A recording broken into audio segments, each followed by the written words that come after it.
माननीय प्रधानमंत्री जी,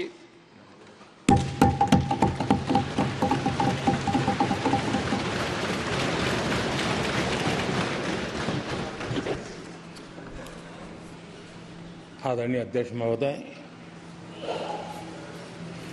ये सदन का सौभाग्य है कि आप दूसरी बार इस आसन पर विराजमान हो रहे हैं। आपको और इस पूरे सदन को मेरी तरफ से मैं बहुत बहुत बधाई देता हूं।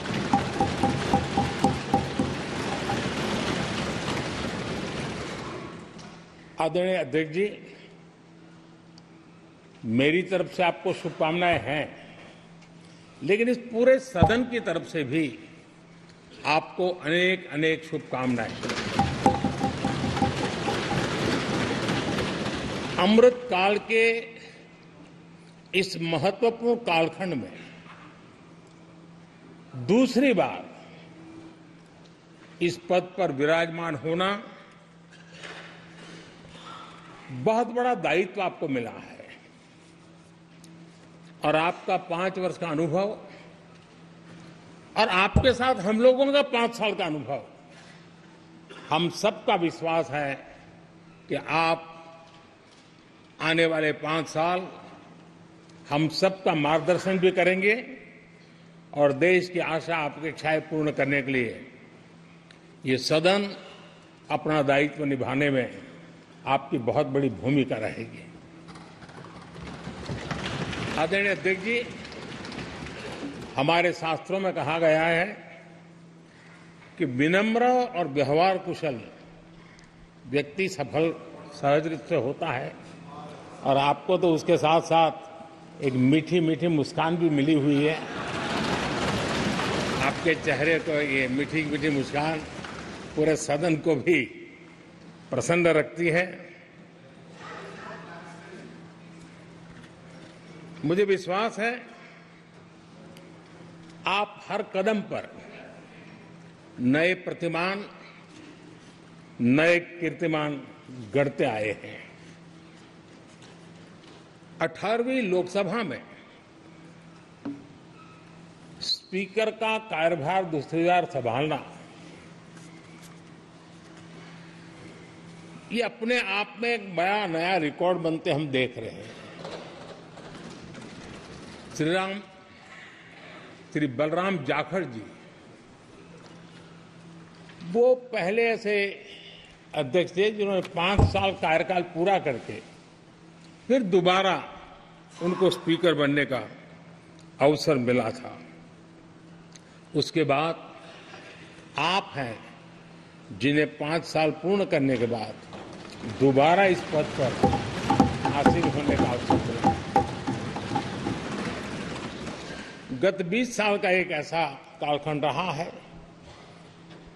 कि ज्यादातर स्पीकर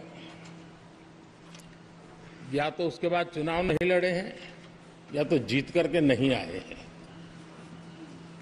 आप समझ सकते हैं कि स्पीकर का काम कितना कठिन है कि उसके लिए दोबारा जीतना मुश्किल हो जाता है, लेकिन आप जीत करके आए हैं, इसके लिए एक नया इतिहास आपने गढ़ा। आदरणीय अध्यक्ष जी, इस सदन में ज्यादातर हमारे सभी माननीय सांसद आपसे परिचित हैं, आपके जीवन से भी परिचित है और पिछली बार मैंने इस सदन में आपके संबंध में काफी कुछ बातें रखी भी थी और मैं आज उसको दोहराना नहीं चाहता हूं, लेकिन मैं एक सांसद के रूप में और हम सभी सांसद के रूप में आप जिस प्रकार से एक सांसद के नाते काम करते हैं, ये भी जानने योग्य है और बहुत कुछ सीखने योग्य है। मुझे विश्वास है कि आपकी कार्यशैली एज ए सांसद भी हमारे जो फर्स्ट टाइमर सांसद हैं, हमारे युवा सांसद हैं, उनको जरूर प्रेरणा देगी।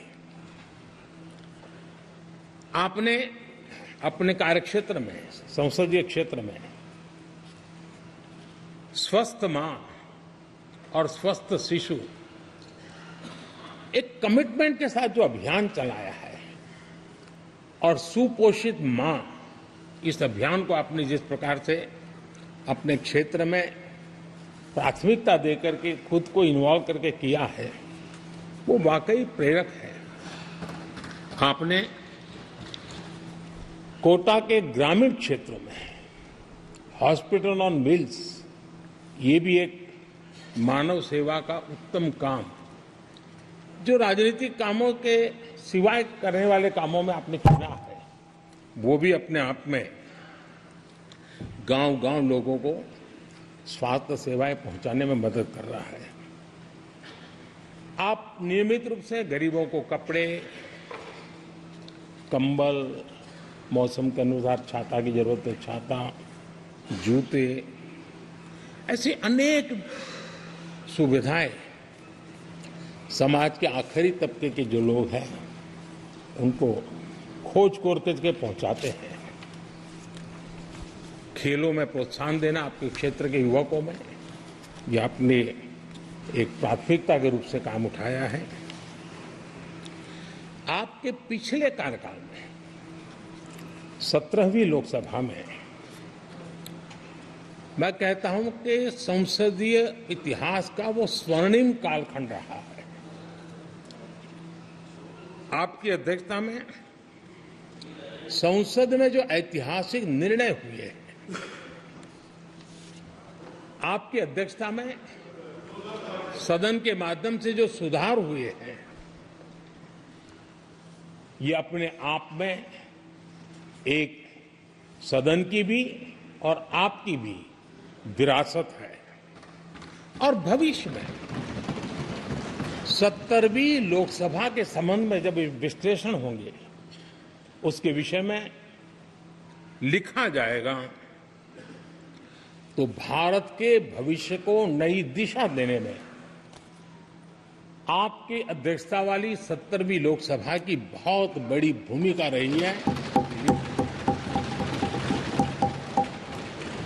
आदरणीय अध्यक्ष जी, 17वीं लोकसभा में नारी शक्ति वंदन अधिनियम 2023, जम्मू कश्मीर पुनर्गठन विधेयक, भारतीय न्याय संहिता, भारतीय साक्ष्य बिल, भारतीय नागरिक सुरक्षा संहिता, सामाजिक सुरक्षा संहिता, digital personal data protection bill, मुस्लिम महिला विवाह अधिकार संरक्षण विधेयक, transgender persons protection of rights bill, consumer protection bill, direct tax, विवाद से विश्वास विधेयक, सामाजिक, आर्थिक और राष्ट्रीय महत्व के ऐसे कितने ही महत्वपूर्ण ऐतिहासिक कानून 17वीं लोकसभा में आपकी अध्यक्षता के अंदर इस सदन ने पारित किए हैं और देश के लिए एक मजबूत नींव बनाई है। जो कार्य आजादी के 70 साल में नहीं हुए, आपकी अध्यक्षता में इस सदन ने इसको करके दिखाया।